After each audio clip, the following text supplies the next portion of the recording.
আজকে আমি আমার ১৬ মাসের মেয়ের জন্য খুবই পুষ্টিকর একটি মিক্সড ডাল তৈরি করেছি।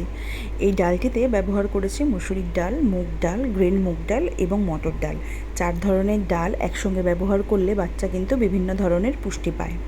ডালে রয়েছে ভালো মানের প্রোটিন, ফাইবার, আয়রন এবং গুরুত্বপূর্ণ কিছু পুষ্টি উপাদান, যা বাচ্চার বৃদ্ধিশক্তি এবং হজমের জন্য বেশ উপকারী। আগের দিন রাত্রিবেলা ডালটাকে ভালো মতন ধুয়ে আমি ভিজিয়ে রেখেছিলাম ওভারনাইট। এবারে প্রেসার কুকারের মধ্যে ডাল দিয়ে কয়েক টুকরো আলু, সামান্য লবণ এবং কিছুটা পরিমাণ মতন জল দিয়ে ডালটাকে ভীষণ ভালোভাবে সেদ্ধ করেছি, যাতে বাচ্চার খেতে কোনো রকম অসুবিধে না হয়। কড়াইতে ঘি দিয়ে সবার প্রথমে পনিরটাকে ভেজে নিয়েছি। ডালটাকে আরও বেশি হেলদি করবো বলে এখানে আমি পনির ব্যবহার করেছি।